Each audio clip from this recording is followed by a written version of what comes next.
Hello and welcome to the webinar for November 9th. This is Classroom to Cashflow. My name is Richard Wetha with the APH Connect Center. Lori Scharf is with us as well, and we are proud to have our colleagues Chris Peterson, President, and Liz Botner, Vice President of Penny Forward, who are doing a really great things in the financial space and accessibility space for people who are blind and low vision and their support networks. We are pleased to have them host a webinar with us from Classroom to Cashflow. And I am going to hand it off to Chris and Liz, and throughout the webinar, as you put your information, questions, and so forth in the chat, we will field them when Chris and Liz, you are ready. So thank you for joining us today, and the floor is yours. Thank you, Richard. Like Richard just said, I'm Chris Peterson, president of Penny Forward, and we're going to give information out about Penny Forward towards the end if any of you would like to get in touch with us. So I'll defer that for later. For today's presentation, we're going to be talking about the benefits of students earning money during their school age years, why and how to find accessible employment opportunities for school age and college age students, why and how to begin saving for the future, something that we think is really important, and how families can help, also something that we think is really important. So why establish good money management habits and start to earn money during our school age years? Well, as adults, we take a lot of what we know about money for granted, and we learn a lot about how to manage our money from what we see our families do, what we see our friends do, and what we also do ourselves. And that includes the successes we have with managing our money as well as the mistakes we make. That all accumulates to form the kinds of experiences that shape our behaviors as adults. Therefore, it's a good idea to start allowing our kids, whether they're blind or not, to establish their own good money management behaviors as young as possible. This could be as young as 2 or 3 years old when the kids are starting to talk, talking about how much things cost when you buy things at the store, playing restaurant. Those types of things all start to form money management habits in our kids. When they're slightly older, they're going to learn how to identify money tactily, how to organize money that doesn't have good tactile markings on it, like banknotes. And they might start earning a little bit of money around the house through an allowance, by doing chores, contributing to the household. And I need to stress this: a blind child is capable of and should be making a contribution to your household as soon as they are old enough. And that could be as young as 3 to 4 years of age when they are looking to help. Please allow them to. They might not always do a wonderful job of it at first, but they'll get better over time, especially if you explain to them what they can do differently to improve, because they really want to, and they're not going to want to when they reach their teenage years. So take advantage of it. And I'm saying this as a parent here, take advantage of it while they're young, while you can. Okay. So earning money doesn't stop with allowances, though. We start to learn about earning money by having lemonade stands and doing other things like that as young kids. And this is something that a blind child can do as well as a sighted child. In fact, I, growing up, along with my blind sister, had plenty of lemonade stands, sometimes with our sighted neighborhood children and sometimes by ourselves. And we learned from that how to count money, how to earn money, how to make small sales. It was a very good experience for us. Also, things like garage sales are great ways for kids to earn extra money. It's good for them to learn to sell their toys that they no longer play with, to learn that they can earn money from that. It's good for them to help to put together something like a garage sale so that they can understand the experience and maybe even handle some of the money along the way. As they get older, there's no reason to think, and we don't deliver newspapers as much as we used to, but something like a paper route still can be an accessible way to earn money and can be a great way for a child to exercise their growing O&M skills. And you and your child are going to have to decide whether that's an appropriate thing for you. But I did have a paper route for a while and was successful at that. Needed a little bit of help from my family, and we can talk about that a little bit later. Later on in the preteen years, there are programs throughout the country. Check with your county, check with your school district that allow kids of middle school and high school age to gain work experience. Much of the time, this is a lot of manual labor, though it doesn't necessarily have to be. And it's not always aimed at blind kids specifically. It's just aimed at neighborhood kids. But there's no reason why blind children can't and shouldn't be involved in those kinds of work experience programs. It may mean that they need to pull weeds in a park. It may mean that they need to wander around picking up garbage. It may mean that they need to scrape paint off of the bleachers in a hockey arena. Yes, this is something from out of my own lived experience, but this is all good experience that tells our kids what they are capable of doing and also helps to inform for them what they like and what they don't like, so that it's easier for them to decide what kind of work they want to pursue later on in their lives. It's really important because many of us who don't have enough work experience while we're younger really have a limited concept of what we are capable of and don't have as well formed an idea of what we want to do with our lives when we get older. And then, of course, high school, when kids turn 15 or 16 or so, they now have the opportunity to get quote unquote real jobs. These might be jobs in retail. They might be jobs in fast food. They may be office jobs. All of these types of jobs have been done by blind people in the past. Some of them are easier to adapt than others, but you'll find that a lot of retail stores, for example, are more than happy to have a blind or a low vision applicant work in their store, as long as they understand what's going on. And many of them have teams that can help with the accessibility of a lot of aspects of working in retail. For example, a friend of mine worked for Target for quite a while and worked with an accessibility team at Target to make sure that the point of sale equipment and the tablet computer that she had to use for shelf stocking and stuff were accessible to her. So that is definitely a possibility with the right supports in place. Office jobs do also come up from time to time. Another thing from my lived experience is working in a computer store, and we can talk about that a little bit later. Liz will talk about some of this in her portion of the talk in just a minute. In fact, I'm kind of going off script a little bit, I'm realizing. However, to continue the thread, there are many, many other ways that kids can earn money in accessible ways in their college age years. And not only is it transformative for kids to have these experiences for the reasons that I gave before, but it can be transformative to their future work lives.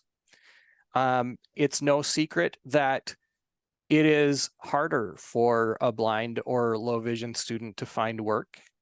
And that may mean that they expand their net further than some students might. That may mean that they want to move to a different state or even a different city in order to take a job that take advantage of a job opportunity.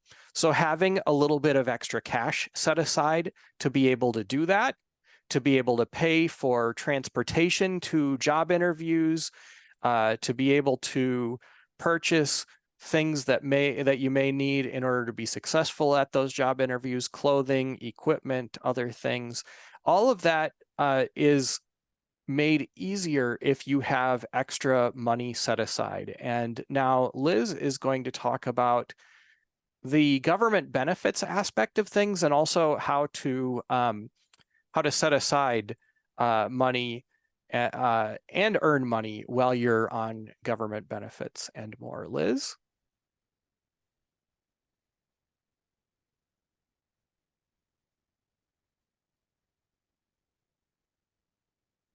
Liz, I you're was muted, muted. apparently. Yes, there you go. Fantastic. Gotta love technology.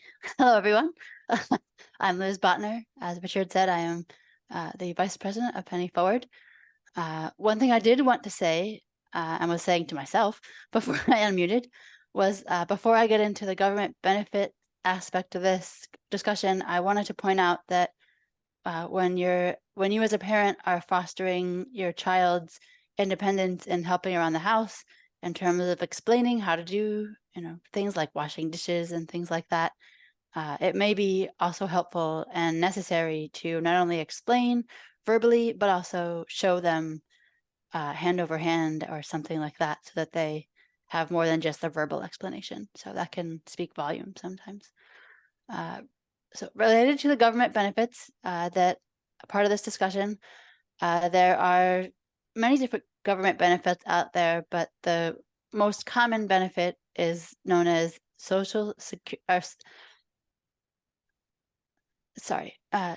there's supplemental security income, or SSI, and anyone with as you have a disability, you are eligible to receive that even while you're prior to 18.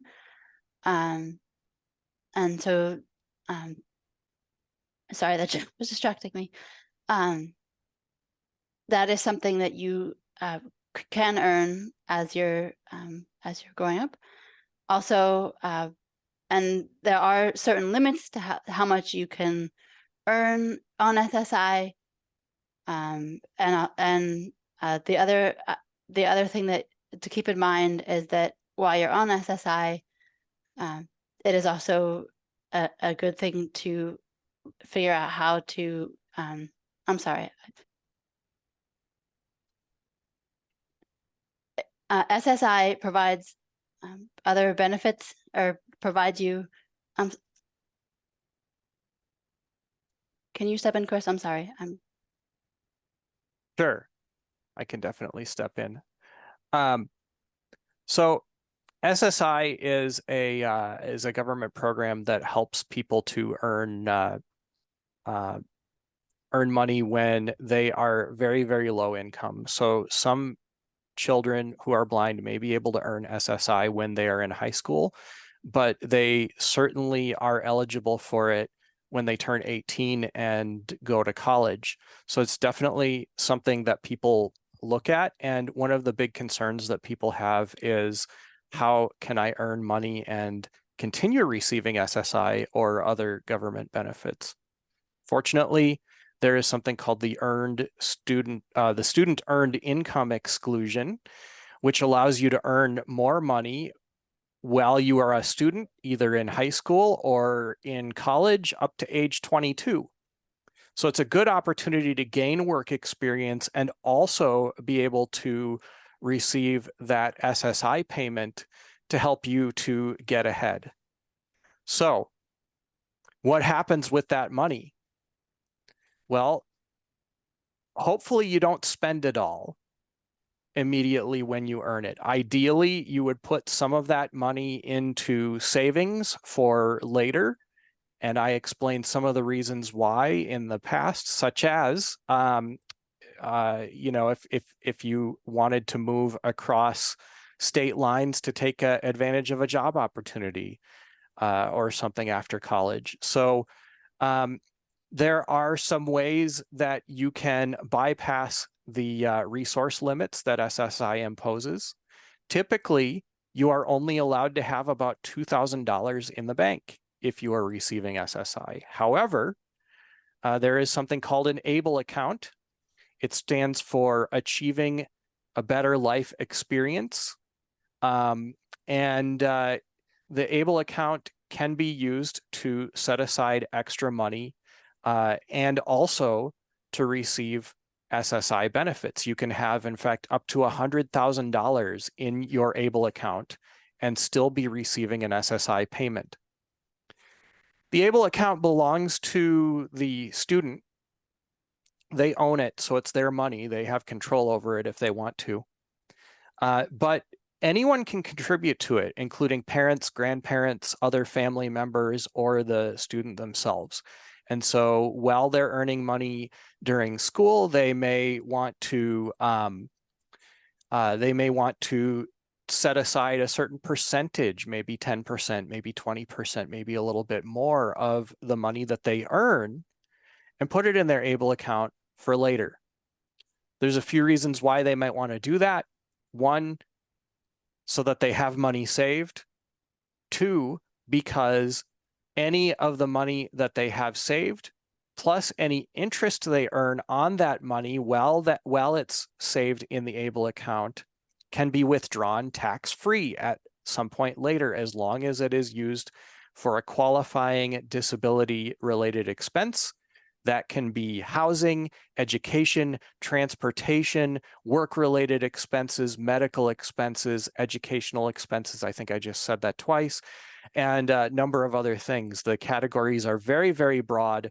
So the current thinking is that as long as the reason that you're spending money out of an ABLE account is to benefit the owner of the ABLE account themselves, then it probably falls into one of those broad categories and is a qualified disability-related expense.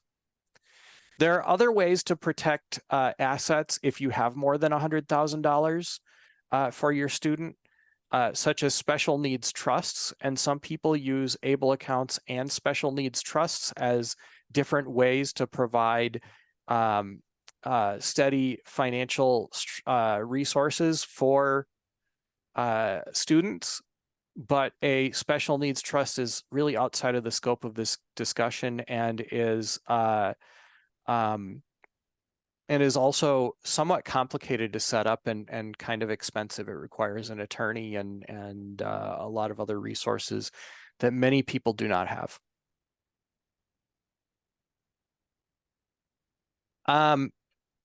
Chris, excuse me, just scrolling down here. Go ahead. It's Lori. If I could just add before you move on, regarding the ABLE accounts, the annual contribution for those is tied to the gift tax with a few minor exceptions. So there is an annual amount that is limited to be contributed into those accounts. Thank you. Yes, that's true. And that amount typically increases every year, but it is not guaranteed to. And it's typically, because it's tied to the gift tax, it is also the same as the contribution limit for 529 college savings account plans. We could spend a whole hour talking about ABLE accounts, but we would run out of time. So I also go ahead. just want to add, if I may, unless I cut you off. Sure, go ahead. So while SSI is definitely a helpful thing, and you can have some income as you're gaining life experience and work experience, it really is helpful to get as much work experience as you can, as early as you can, because then you can transfer from receiving SSI to receiving SSDI, which is related to, which is Social Security disability income, which is related to work experience. So it also allows you to have more in resources saved up than does SSI. So work experience as soon as you can is extremely valuable for every stage of your life thereafter. Thank you. Good point. So let's talk about how families can help. Starting by talking with your kids about money management as soon as possible is really important.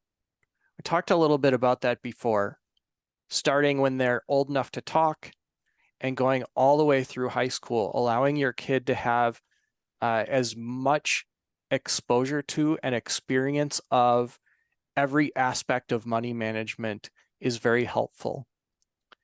Explaining to them what you are doing, especially for children who are very visually impaired or totally blind, could be helpful as well.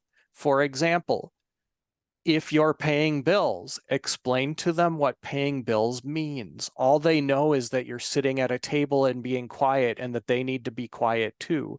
But this is a good opportunity to explain to them what kinds of bills you have to pay, why you have to pay bills, what could happen if you don't pay the bills. And while it may be something that you don't feel ready to talk about with your kids, at some point when they're older, it may be very helpful to them to understand how much your bills actually cost, because they're going to need to pay those bills too at some point in their life. So knowing what your electric bill is going to help them to build a budget. Knowing how much your phone bill costs, knowing how much your water bill costs, all of those utilities, what the housing costs, these are all things that that a normal vision student may encounter just by seeing things, even if you don't take the time to talk with them about it, that a visually impaired student may not think about until they get a little bit older. You can expose them to financial literacy topics by giving them books. There are plenty of age-appropriate audiobooks, either through the National Library Service or through your public library, through something like the Libby app, which is very accessible, or even books on tape or CD. And make sure that you are collaborating with your school on teaching this. Financial literacy is becoming much more common in schools. Make sure that you are aware of what is being covered by the school and that you help to fill in the gaps, that you are there to answer your child's questions. And if you don't know the answers to your child's questions, that's okay too. But be willing to help them to do the research to find the answers to their questions. And this is all going to help them to build the knowledge and the experience to make good decisions when they move out on their own. Let's talk about some case studies and success stories. And a lot of this is going to come out of my own life. And then I'm going to give Liz the opportunity to talk about her lived experience and people she knows as well. So as I talked about earlier, in my own life, I grew up with a blind sister. And we did a lot of things together and also separately. And we participated in what I would consider to be normal, age-appropriate money management activities throughout our school-aged years. Our vision teachers, for example, taught us how to identify small change when we were in kindergarten and first grade. Our parents sent us to the convenience store that was about a block and a half away around the corner, and they would ask us to buy things at the convenience store and bring them home. Some of those things were things that we had never had a reason to buy or wouldn't have a reason to buy as a child. For example, go and buy a can of 10W40 motor oil so that dad can change the oil in the car. And we had to remember for that block and a half that we would walk to the store to go and ask at the counter, where would I find 10W40 motor oil, and how much is that going to cost? And then we would have to give them the money that we had and take the change and make sure that we got the right change back. Really good experience for us. And by the way, we were also allowed to buy candy and other things at the store when we would go and run those errands for our parents too, making it even more fun for us. Garage sales were super fun. We had several garage sales growing up. And we also went to garage sales around the neighborhood. I would say that it was really fun for us to make money from our garage sales by selling the toys that we weren't playing with anymore. And it wasn't always toys, but a lot of times it was. And then going to garage sales that people in the neighborhood were having and seeing what they had for sale was a great experience too. Sometimes we didn't have the money to buy the things that we wanted that somebody else was selling. And that allowed us to learn to make good decisions about whether we really wanted that toy or that piece of electronics or not. And it also helped us to learn negotiation skills. Sometimes I would have to say, for example, I really like this, but I don't have the money to buy it. This is how much I have. Would you be willing to take that instead? And sometimes the answer would be yes, and sometimes the answer would be no. And it's very valuable to be able to have that success of being able to get someone to lower the price on something to a price that you are able to afford. It gives you the confidence to do that kind of negotiation later on in life. When I was about 16 years old, I was visiting a local computer store with a friend of mine who happened to work as a manager in that store. And I don't remember the reason anymore why we were visiting the store, but I do remember that we got into a conversation with the owner of the store. And while we were talking with him, and we had been talking with him for quite a while, he happened to say, you know, I have a blind son, and I don't see any reason why a blind person couldn't work in customer service at my store. Would you want a job here? That was an amazingly transformative experience for me because it gave me the confidence to believe that there were people that wanted to hire me. So many blind children grow up with very diminished self-worth. And so many blind adults believe that it's not worth applying for jobs because no one's going to want to hire a blind person anyway. And it is harder. Let's not deny that. Let's acknowledge that. But building up the confidence to be able to be rejected and to try again is something very valuable. And that first success that you have in the job market can really shape how much confidence you have to apply for future jobs throughout your entire adult life. When I was in college, I wrote for the school newspaper. I worked for the Disability Services Office, working on some of their accessible computers. And I also landed a job with a blind professor who was wanting to have some assistive technology training. He had some, this was at the time when we were transitioning from DOS to Windows. And he wanted to learn how to use Windows and knew that I had a better grasp of that than he did. And so he was able to find a grant to hire me to teach him that for several semesters during college. I also had some summer work, nothing real steady, but it was all very helpful in building my confidence and my work experience and also giving me a little bit of extra spending money throughout my college years and setting me up for success later. Now I'm going to turn it over to Liz. And Liz, if you would share any success stories you've had that you think are relevant and then maybe wrap up the discussion. Sure. Success stories I've had. So my grandfather was a banker, and so financial independence came really early to my sisters and I, one of whom was visually impaired as well, and the other one has sight with corrected vision. And so I can remember we were very, very small, maybe about 4 or 5, and we would go into the bank and have our piggy banks. They were like metal or steel piggy banks. I can't remember exactly which, but we had them with our pennies and dimes and nickels, and we would hand them in, and the tellers would put them into our savings accounts. They would transfer them into um, our accounts for us.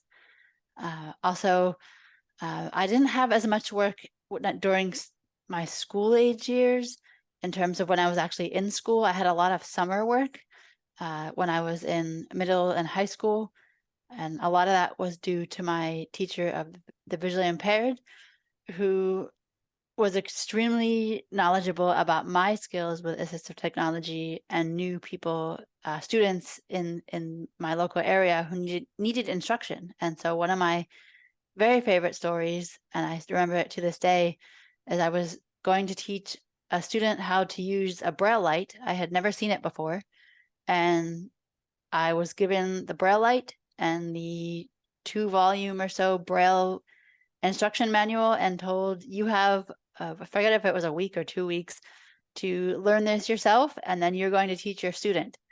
And that to me set me up for a lot of success. And similar to what Chris was saying in terms of being a vote of confidence and a boost to my confidence level, that people believed in me and believed that I could do this, and put responsibility in me to do it. And I absolutely took the Braille light home, read the manual, and taught the student, and she successfully used that device. When I was in college, I did work with my disabled students office, helping with accommodations that the students had for exams, and getting them registered with what accommodations they needed, and talking to the professors and making sure they had everything they needed to be able to take the test and administer the test.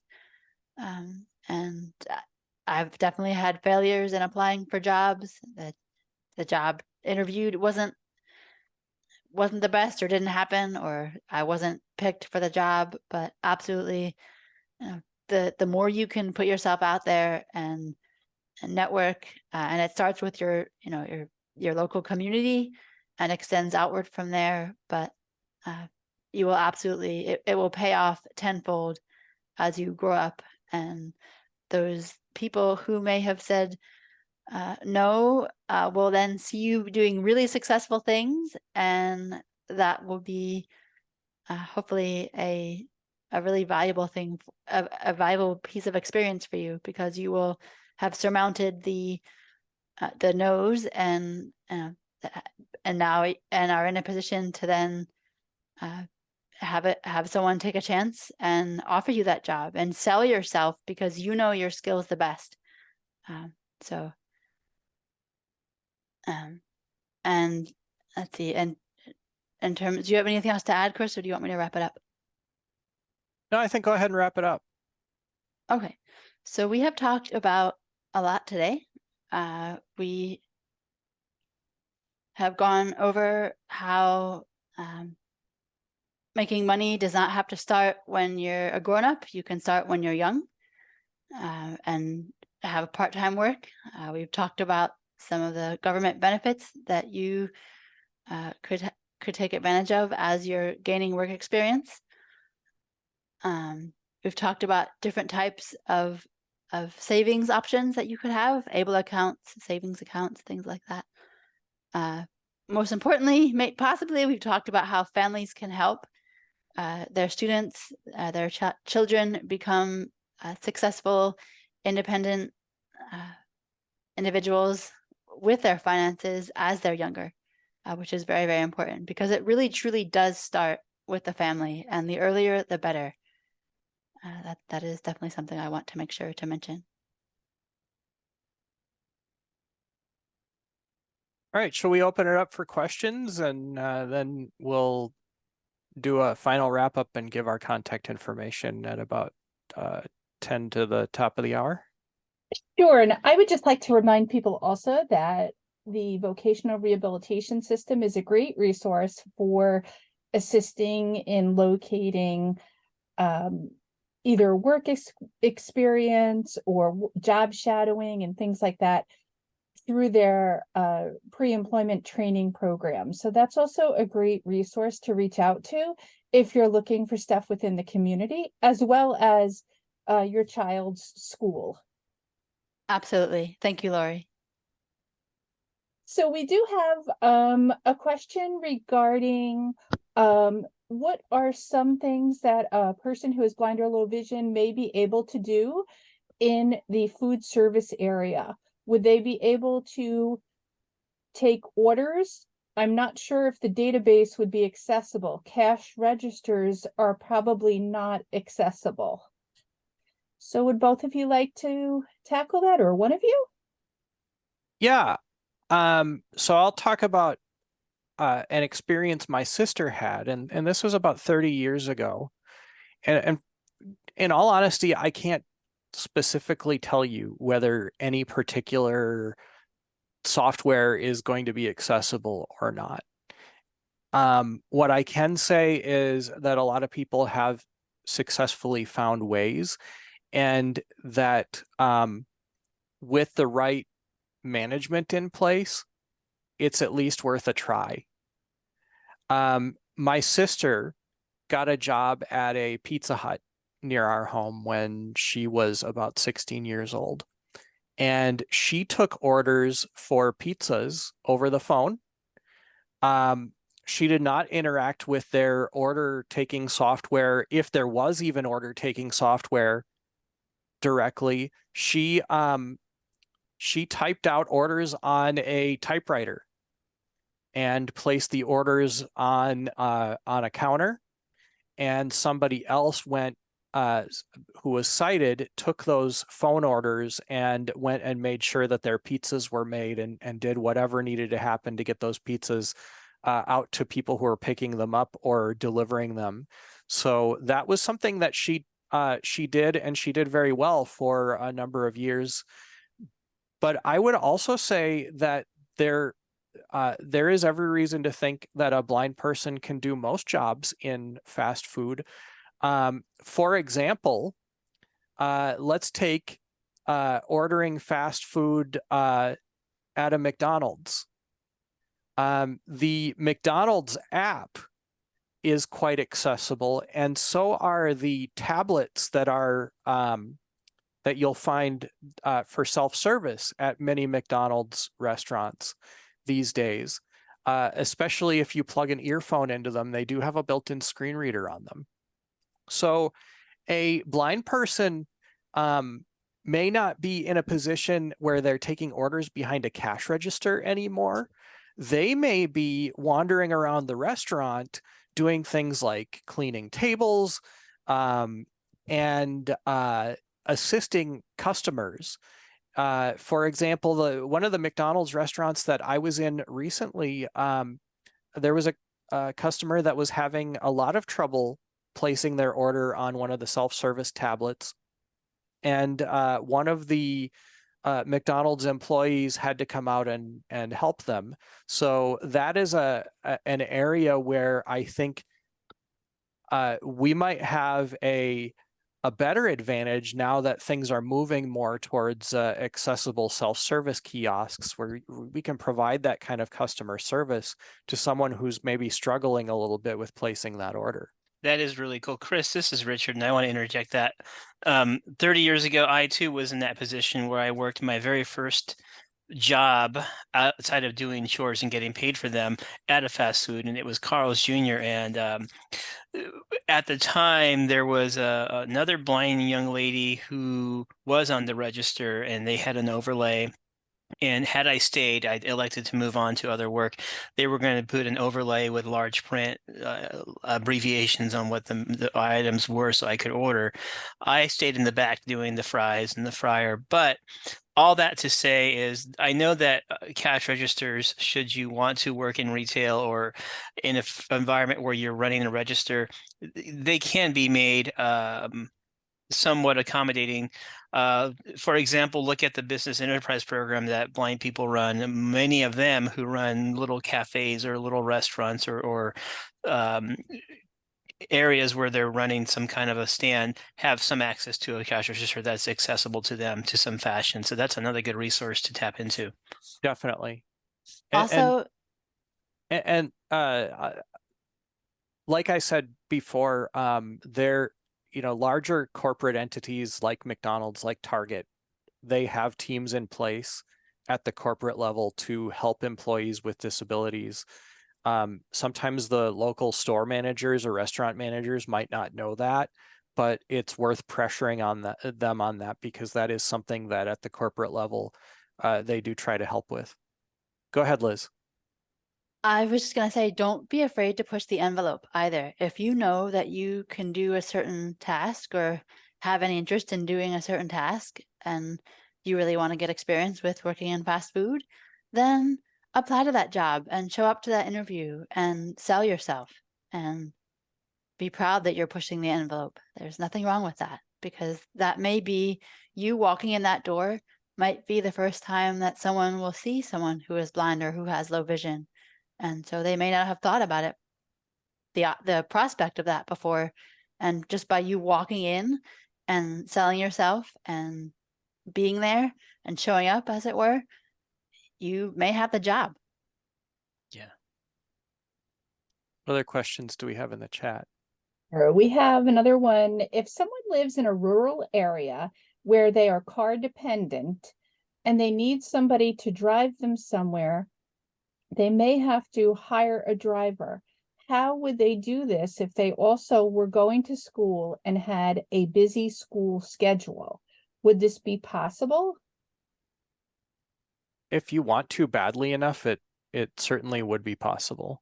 And in fact, when you are hiring a driver is not the only option. When you are in high school, students who have just gotten their driver's licenses are looking for any excuse at all to drive. And so the first place that I would look is through my school, through other students who have gotten their driver's licenses and maybe work at the same place you do, to see if you can arrange rides with them.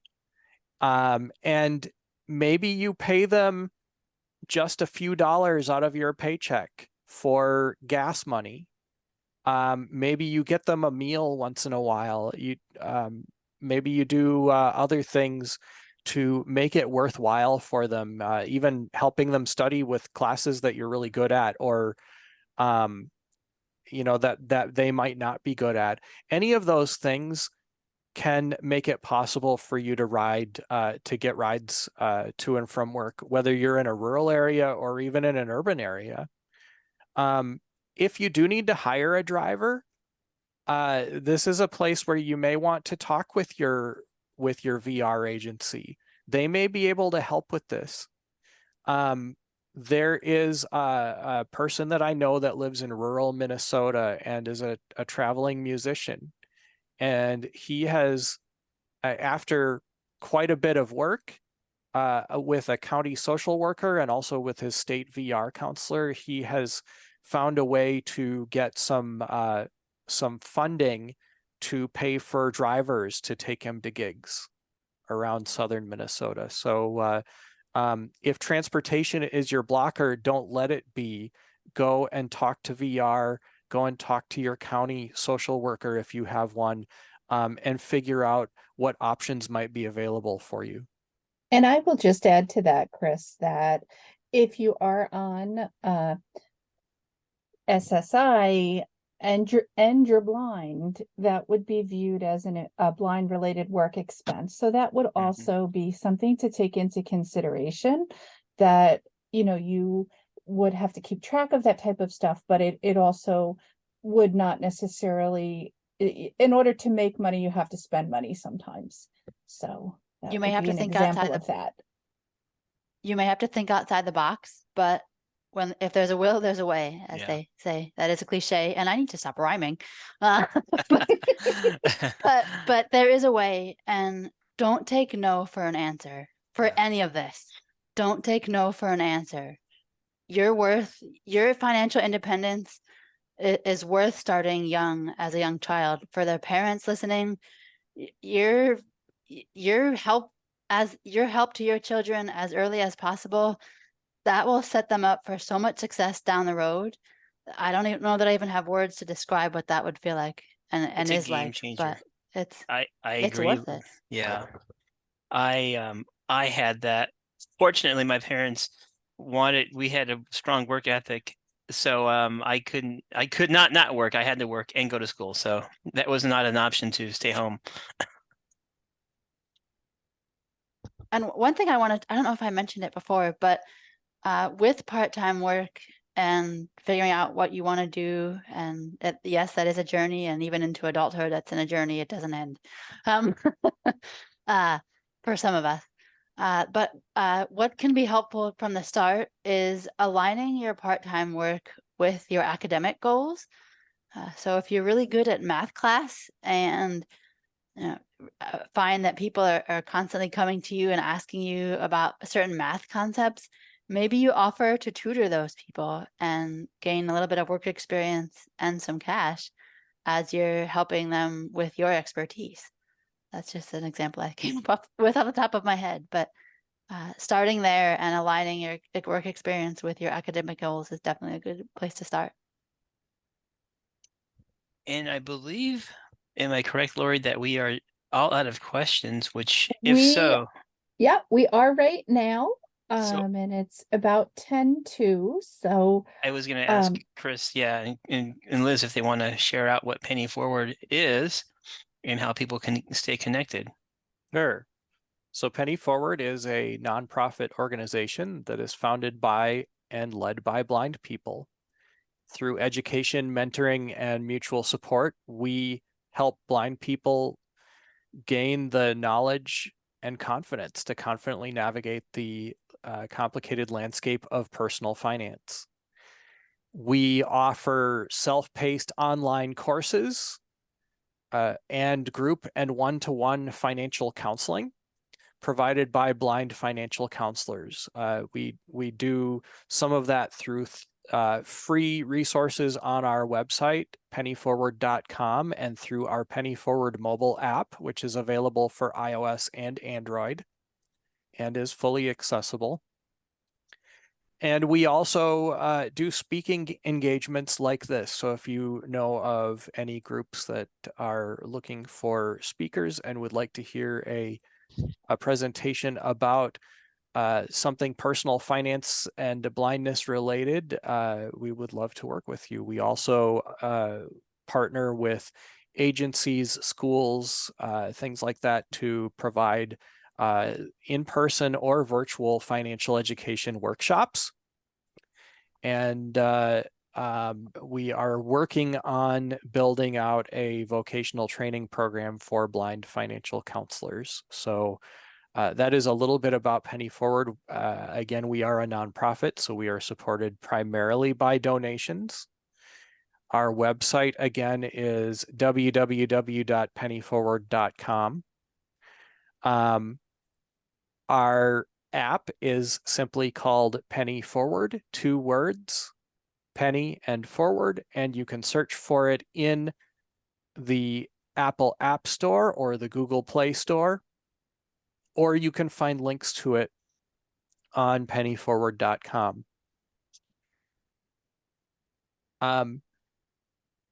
You can, I'm seeing your questions, Ashley, and I'll have to have someone read them back to me again and see if we can address all of them. And we're not using referencing names in the webinar, guys, just so you know. Apologize. For recording, yeah. Okay.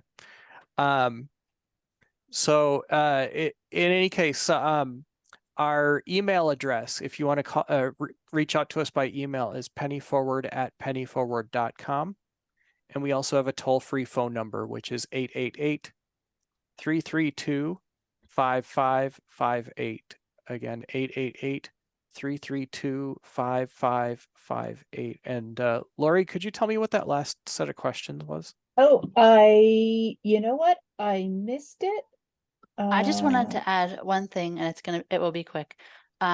We hope that we can be of help to anyone who contacts us, but if we cannot, we will figure out who can and do the personal handoff. I feel that's very important to mention.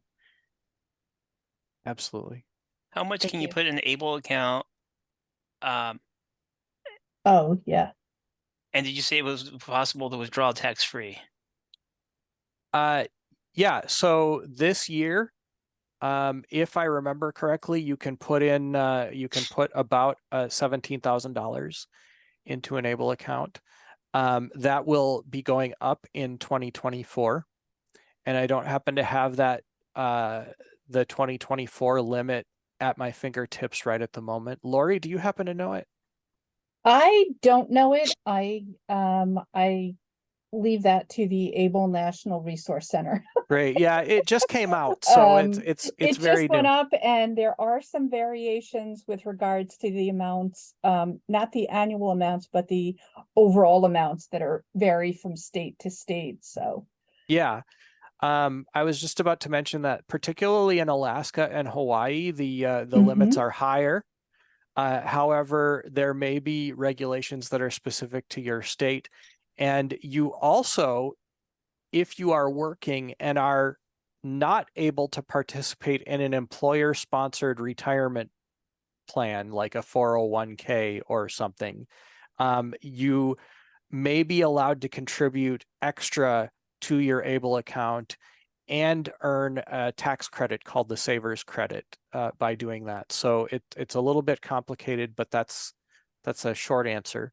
and in addition, oh, I was just going to say, in addition, some states also don't tax, certain amounts of money earned when you have an Able account. Right. And answering the second part of the question, yes, whenever you withdraw money from an Able account, as long as you are doing it for the benefit of the Able account owner, that money is tax-free, whether it's withdrawing the principal or the interest. And you do have to keep receipts to verify that, because if you are audited on that account, you have to be able to document that it was spent for you and not for somebody else. Correct. Yes, very important. Yeah. Chris, Liz, Lori, any last minute words? We're about 55 after, so we've got about 2 minutes if you're anything else you need to put out there. Start early with financial independence and save, and every little bit counts. And family, you are crucial to your child's success. Absolutely. And if you didn't start early, if you happen to be a blind person that is, or a family member that is catching this later in life and wanting to learn more about financial independence, it's never too late. So check us out at pennyforward.com. We would like to help you no matter where you are in life. Thank you. And Lori, any last minute thoughts? No, I'm good. So we can go with our closing code when In just a moment, I just want to say once again, Chris and Liz, thank you. We here at the Connect Center believe in the Connect. Sorry about that. We believe in Penny Forward. We love that it exists. We love that as founders, you're making this available to people. I wish this was around 30 years ago, as I did many things, but thank you for what you're doing.